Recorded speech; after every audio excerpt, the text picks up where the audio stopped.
네, 안녕하세요. 오늘은 성서아카데미 마지막 시간입니다.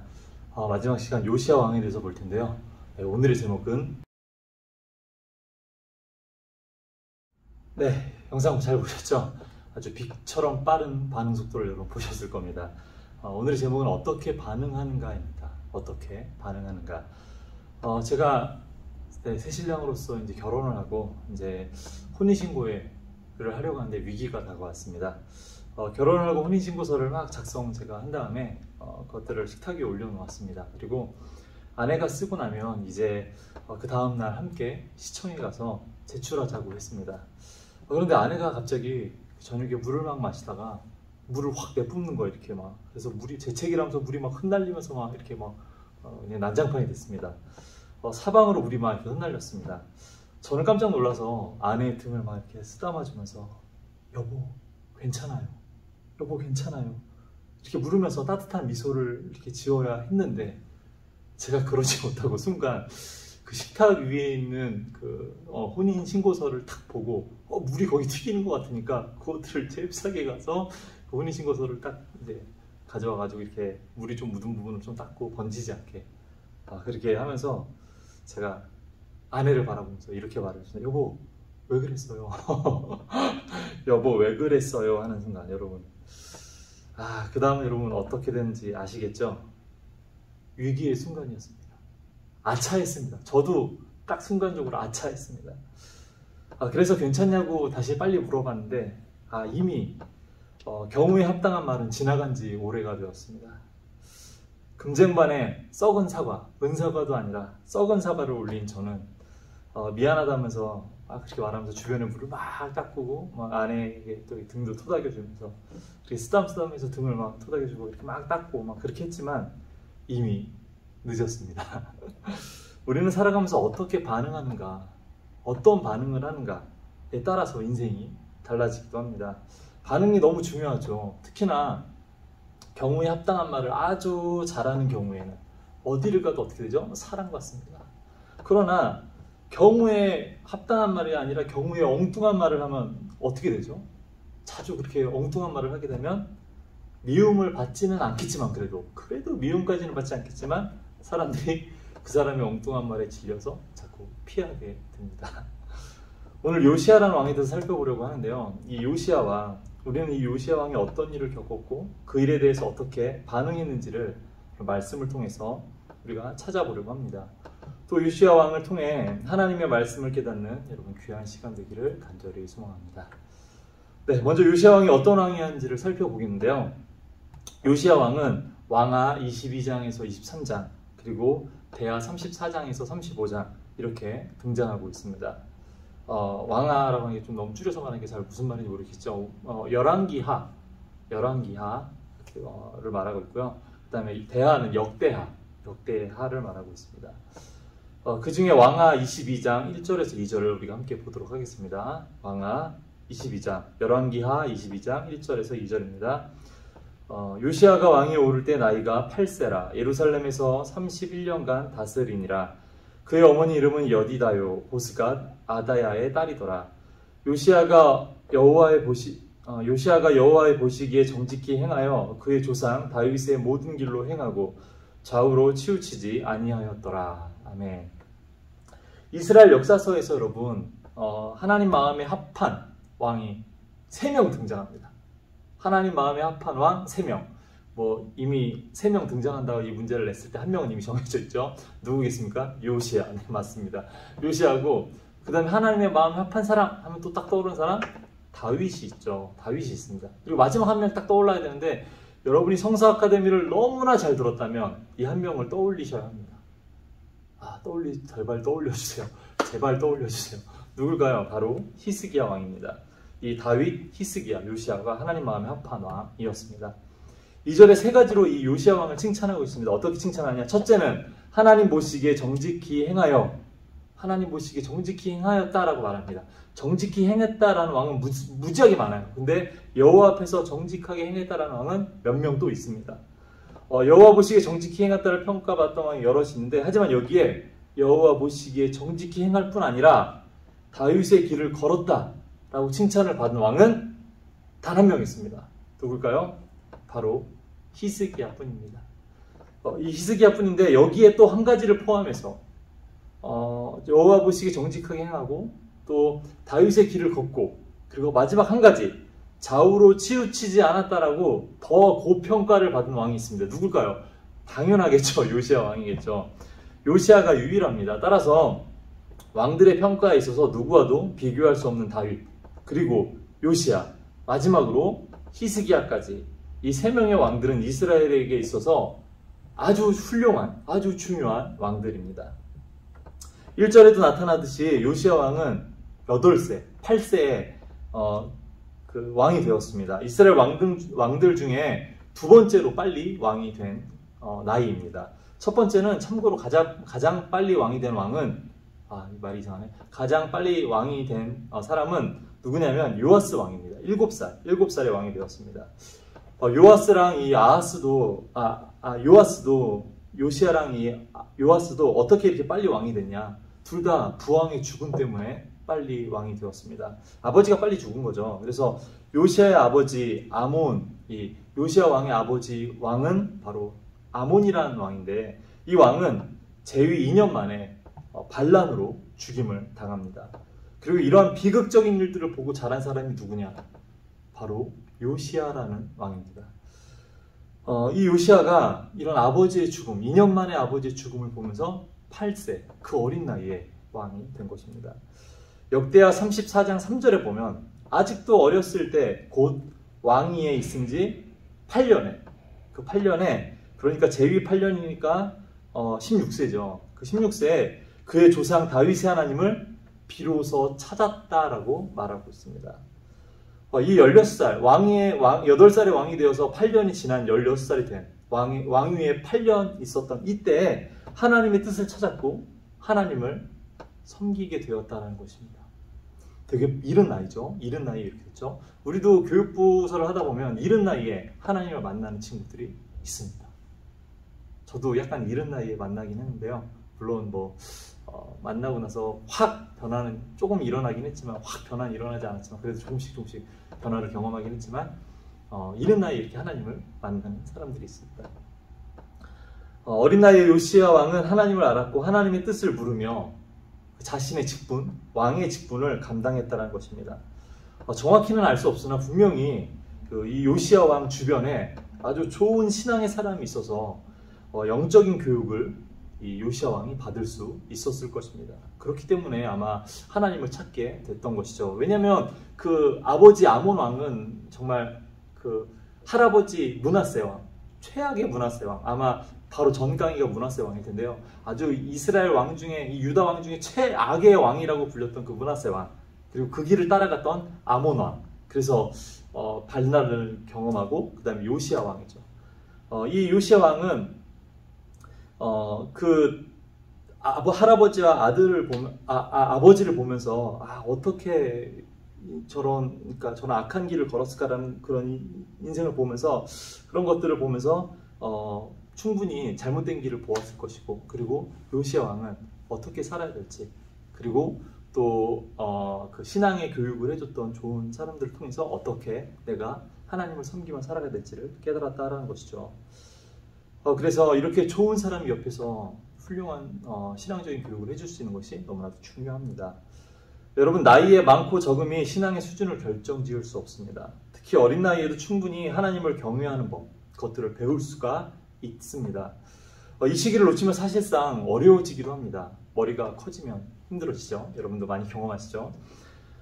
그래서 아이들에게 주일학교 교육은 여러분 너무나도 중요합니다. 주일학교에 더 관심을 가져주시고 일주일에 한 번 볼 수 있는 사역자가 모든 것을 다 책임져야 한다는 그런 것들을 가지고 막 책임을 전가하지 마십시오. 주일학교 교육은 여러분 최소한의 교육입니다. 그렇기 때문에 반드시 받아야 되지만 그것이 그 반드시 받는다고 해서 그 최소한의 교육 그 이상을 넘어갈 수는 없습니다. 나머지는 가정에서 여러분 이루어져야 합니다. 주일학교를 통해서 최소한의 신앙적 교육을 꼭 받게 하시고 또 사역자와 가정에서는 어떻게 교육해야 될지를 상담해 보는 것이 여러분 꼭 필요하다고 생각합니다. 무엇보다도 신앙교육을 중요하게 여기고 자신의 믿음을 자녀들의 삶으로 보여준다면 여러분 그 아이는 절대로 신앙에서 벗어날 수 없다고 생각합니다. 다시 요시아 왕은 넘어가겠습니다. 왕위에 쓴 지 12년이 되었을 때, 그러니까 이제 20세, 20살이 되었을 때 첫 종교개혁을 일으킵니다. 역대하 34장 3절에서 5절에 보면 유다와 예루살렘을 정결하게 했다라고 말합니다. 유다, 예루살렘 이렇게 말한 거 보니까 그 남쪽 유다 땅을 상징하는 거죠. 모든 땅을 상징하고 있습니다. 그러면서 그 산당들, 특히 그러면서 그 산당들과 아세라 목상들, 아로 새긴 우상들, 부어 만든 우상들, 이 모든 것들을 제거했다라고 말하고 있습니다. 또 바알의 제단을 헐고 태양상들을 찍고 아세라 목상들을 빻아 가루로 만들어 무덤에 뿌렸다라고 말하고 있습니다. 그리고 그 우상을 섬기게 하던 제사장들의 뼈를 제단 위에 불살라 유다와 예루살렘을 정결하게 했다. 다시 한번 유다와 예루살렘을 정결하게 했다라고 이야기합니다. 이 중에서 4절에 보면 왕 앞에서라는 말이 나옵니다. 제단을 헐고 우상을 파괴하는 일에 요시야 왕이 직접 앞장섰다라는 것입니다. 히스기야 왕 때도 분명히 많이 제거했는데 여전히 남아 있었다는 것이고, 그리고 요시야가 다시 대대적으로 이 종교개혁을 일으켜서 깨끗한 정결하게 정화 작업을 했다라는 것입니다.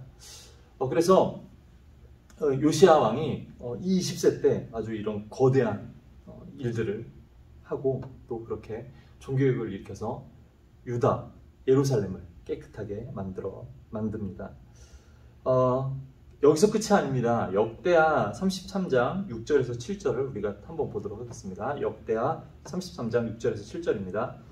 또 므낫세와 에브라임과 시므온과 납달리까지 사면 황폐한 성읍들에도 그렇게 행하여 제단들을 허물며 아세라 목상들과 아로 새긴 우상들을 빻아 가루로 만들며 온 이스라엘 땅에 있는 모든 태양상을 찍고 예루살렘으로 돌아왔더라. 아멘. 요시야는 므낫세, 그리고 에브라임, 시므온, 납달리까지 북이스라엘의 땅에도 사람을 보내어 정결하게 했다라는 것입니다. 여기서 이 북쪽 도시를 뭐라고 표현하냐면 사면 황폐한 성읍들이라고 표현합니다. 그 이유는 이미 아수르에 의해서 점령당하고 모든 사람들이 뿔뿔이 흩어짐을 당했죠. 다른 나라들로 다 이주당하고 또 그곳에 이방인들이 많이 들어와서 살게 됐습니다. 그래서 사마리아 사람들을 무시하는 그런 결과를 낳는 게 바로 이 장면 때문이죠. 그래서 당연히 이 종교는 무너져 내렸고, 이미 하나님을 믿는 종교는 무너져 내렸고 황폐함만이 남았을 것입니다. 그런데 이런 북쪽 땅에 남유다 왕 요시야가 이 북쪽 땅까지, 자신의 땅도 아닌 북쪽 땅까지 영향력을 끼치고, 그 당시는 이미 아시리아의 땅이나 다름없는 그런 지배를 받는 땅이었는데 그곳을 이 남유다 왕인 요시야가 사람들을 보내서 종교개혁을 일으키고 다시 하나님을 믿도록 모든 산당을 부셔버리고 우상을 파괴시켜버리고, 그리고 그들에게 하나님께 돌아오라고 그렇게 종교개혁을 일으켰다는 것이죠. 어떻게 아수르가 점령한 북쪽까지 요시야는 영향력을 뻗칠 수 있었을까요? 그것은 그 당시의 국제 정세를 보면 알 수 있습니다. 표를 하나 볼 텐데요. 짠 하면 딱 나와서 표를 하나 볼 텐데, 요시야 왕은 아시리아의 최대 절정기를 지나 쇠퇴기에 있던 왕이었습니다. 자세히 보면 그렇습니다. 그 왕 중에 최절정기를 끄는 사람이 누구냐? 에살핫돈이라는 왕 다음 왕. 이 에살핫돈이 이집트까지도, 이집트와 아시리아가 엄청 사이가 안 좋았거든요. 근데 그 이집트까지도, 이집트의 북쪽까지도 무찌르고, 그 다음 그 바톤을 받아서 이 아들인 왕, 이 아수르 바니팔 2세라는 왕이 더 남쪽까지 또 이렇게 점령을 했죠. 그래서 엄청 강력한 왕이었어요. 그리고 그 왕 이후에는 또 이 아수르 바니팔 2세 이후에는 왕자의 난이 펼쳐져요. 그래서 형과 아우가 막 싸웁니다. 4년이라는 시간 동안 싸워요. 그래서 이 아시리아가 엄청 축소되고 힘이 약해집니다. 그때 누가 유다 땅의 왕이었냐? 바로 요시야라는 왕이 그 땅을 다스리고 있었다는 것이죠. 따라서 요시야가 종교개혁을 남유다에서부터 저 북이스라엘까지 그 자신의 영향력을 미칠 수 있었던 것입니다. 학자들은 아마 이때 북이스라엘의 상당 부분을 이 요시야 왕이 소유했을 것이다 라고 추측하기도 합니다. 그것을 어떻게 우리가 또 성경을 통해서 알 수 있냐면, 무기또에서 전쟁을 하다가 이 요시야 왕이 죽게 되죠. 근데 자신의 소유 땅에서 적을 막으려 한 것이기 때문에 충분히 가능한 추측인 것 같습니다. 이 무깃도란 땅도 북쪽의 땅이죠. 그래서 우리가 이 요시야 왕이 북쪽의 여러 성읍들을 또 자신의 땅으로 이 남유다 쪽으로 이렇게 또 이렇게 점령해서 또 이렇게 다스렸구나라는 것들을 우리가 알 수 있습니다.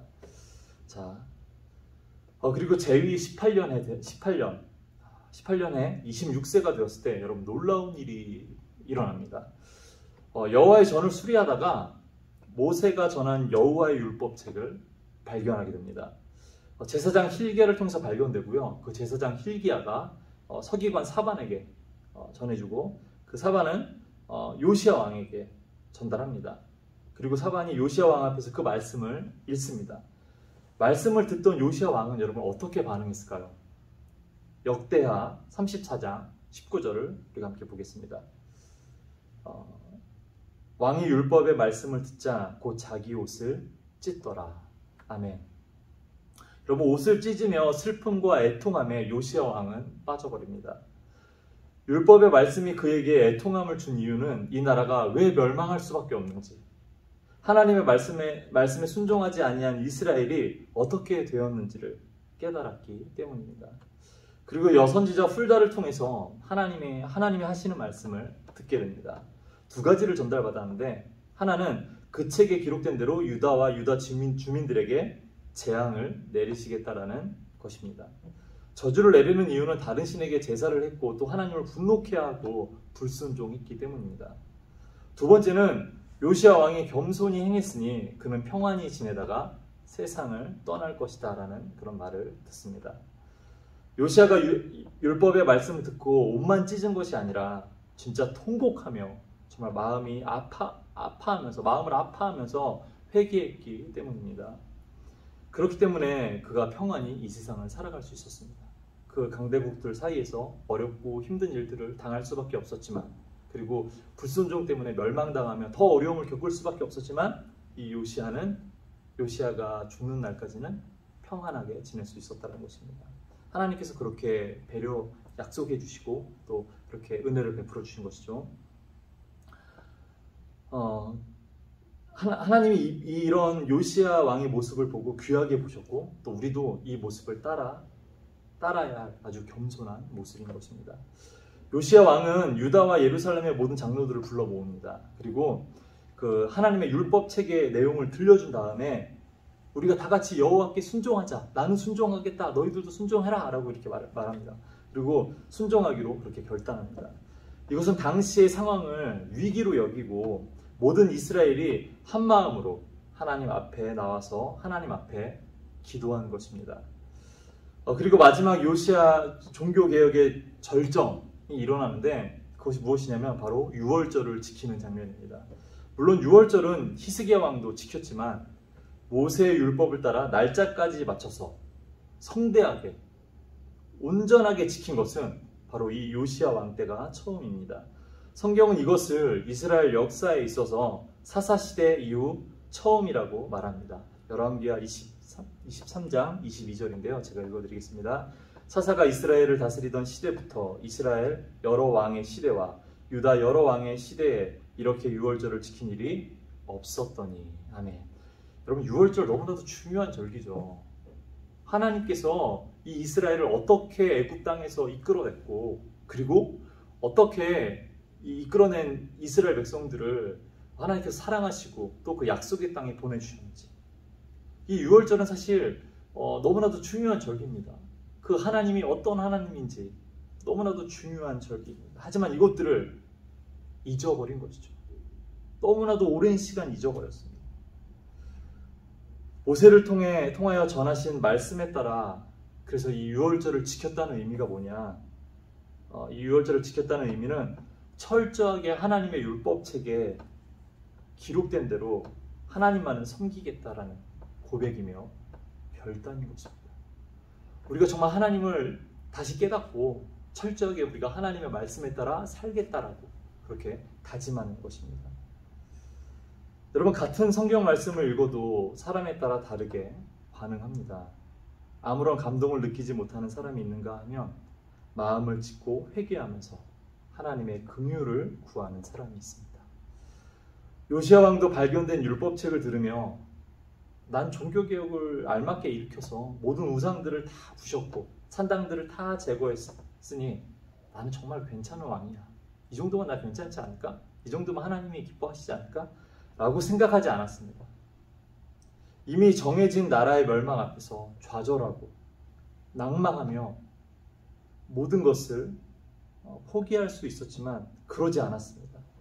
물론 낙심되고 슬퍼서 옷을 찢으며 아파하기도 했습니다. 하지만 요시야 왕은 정해져 있는 멸망 앞에서 주저하지 않고 혹시 자신이 못다한 것이 있는지, 자신이 하나님의 말씀대로 지키지 못한 것이 무엇이 있는지를 살펴보았습니다. 더 자세히 살펴보았습니다. 그리고 나서 유월절을 찾아서 그 유월절을 지킨 것이 성대하게 지킨 것이죠. 더 하나님의 말씀대로 살기 위해 그는 정해진 그 멸망 앞에서 주저앉지 않고 더 하나님 앞에 나아갑니다. 더 하나님의 말씀에 내가 뭔가 지키지 못한 것은 없는지, 그 하나님의 말씀대로 살아가지 못한 것은 없는지 더 살펴보기 위해서 앞으로 나아가며 계속 그 말씀을 두고 살아간다는 것입니다. 여러분, 요시야는 말씀의 소중함을 아는 사람이었습니다. 그리고 그 말씀에 대해서 겸손히 반응하는 그런 왕이었습니다. 그래서 요시야 왕을 통해 이스라엘 민족이 마지막 부흥기를 경험하게 된 것입니다. 여러분, 말씀 앞에서 어떻게 반응하고 계십니까? 모든 들려지는 말씀이 나는 아니고 다른 사람에 관련된 말씀입니까? 말씀 앞에 나와서 나와 우리의 가정은 무엇을 돌이켜야 합니까? 여러분, 개혁이 필요한 것은 없습니까? 코로나로 인해서 우리의 신앙은 빠르게 무너지고 있습니다. 교회에 나오는 것이 두려워서 나오지 않는 것이 아닙니다. 교회에 나오진 않아도 놀러 갈 만한 곳은 다 다니고 있다는 것이죠. 영상이 편하고 예배는 대충 때우면 되기 때문에 오히려 우리의 신앙은 점점 더 무너져 내리고 있습니다. 이 어려운 시대에 요시야 왕이 어렸을 때 바른 신앙교육을 해준 그 누군가처럼 그럼 우리도 우리의 아직은 어리고 젊은 자녀들에게 올바른 신앙을 교육할 수 있어야 합니다. 또한 나와 우리의 가정 가운데 하나님의 말씀이 옷을 찢을 만큼 무겁게 받아들여지고 있는지 여러분 살펴봐야 합니다. 하나님의 말씀을 가벼이 여기면 하나님도 우리를 가벼이 여기실 것입니다. 여러분, 말씀에 반응하십시오. 아주 빠르게, 오늘 처음에 봤던 영상처럼 아주 빠르게 반응하십시오. 들려지는 그 말씀에 아주 빨리 반응하셔서 혹시 내가 부족한 점은 없는지, 혹시 이 말씀을 듣고 나와 우리 가정 가운데 잘못된 것은 없는지 그럼 빨리 반응하시고 살펴보십시오. 그리고 하나님의 말씀을 무겁게 아주 무겁게 받아들이십시오. 들려지는 말씀을 통해서 겸손히 우리의 옷을 찢으며 그럼 우리의 삶에 개혁이 필요하지는 않은지 여러분 살펴보십시오. 그 말씀에 어떻게 반응하냐에 따라서 우리의 삶과 우리 가정이 달라지게 될 것입니다. 오늘 말씀에 오늘 이 요시야라는 왕을 보고 또 하나님 앞에서 들려진 이 말씀 앞에서 여러분은 어떻게 반응하실 건가요? 기도하겠습니다. 하나님, 우리 앞에 수많은 말씀들이 들려지고 있습니다. 하지만 그 말씀 앞에 우리가 하나님 빠르게 반응해야 하는데 그러지 못하고 오히려 이 말씀은 다른 사람에게 들려지는 말씀이다라고 생각하며 무시하고 지나칠 때도 있습니다. 주님, 우리가 말씀 앞에서 더욱더 빠르게 반응하며 또 겸손히 그 말씀을 받아들이기 원합니다. 주님께서 우리 가운데 함께하여 주셔서 주님, 하나님의 거룩한 말씀이 선포되어지는 것마다 우리의 가슴이 떨려지게 하여 주시고 성령을 통해서 우리가 깨닫지 못하는 바를 깨달을 수 있도록 도와주시고 그렇게 하나님의 말씀이 우리의 가슴을 울릴 때 나뿐만 아니라 우리의 가정도 또 우리의 주변을 변화시킬 수 있는 그런 하나님의 백성들이 될 수 있도록 주님 인도하여 주시옵소서. 하나님, 요시야 왕은 정말 그 어려운 시기에도 하나님의 말씀을 겸허히 받아들일 수 있었습니다. 그리고 그 어린 나이에도 뜻을 세워서 하나님의 말씀대로 살아가기로 결단한 그런 왕이었습니다. 하나님, 우리도 하나님의 말씀 앞에 더욱더 하나님의 말씀대로 살겠다고, 하나님의 뜻대로 살겠다고 결단하며 더욱더 겸손히 주님 앞에 날마다 기도하고 그 말씀 앞에 엎드리며 살아갈 수 있도록 하나님 인도하여 주시옵소서. 주님께서 우리들 가운데 함께 하실 것을 믿사오며 예수님의 이름으로 기도드립니다. 아멘. 네, 수고하셨습니다. 마지막까지 너무나 고생 많으셨고요. 저도 짧게 하려고 되게 많이 노력했는데 그래서 이 요시아의 죽음과 이런 부분들을 좀 다루지 못한 것 같습니다. 근데 정말 중요한 것, 제가 가장 중요한 것이다라고 생각했던 건 이 말씀 앞에서 어떻게 반응하는가라는 부분이었던 것 같습니다. 그래서 이 부분을 조금 더 중점적으로 여러분에게 들려드렸고요. 오늘 또 귀한 또 하루 되시고요. 또 한 주도 힘내서 새벽기도, 지금 새벽기도 중일 텐데 힘내서 새벽기도 열심히 또 기도하시고 또 다음 주에 있는 부흥회도 기대하시는 마음으로 나아가셨으면 좋겠습니다. 고생 많으셨습니다. 감사합니다.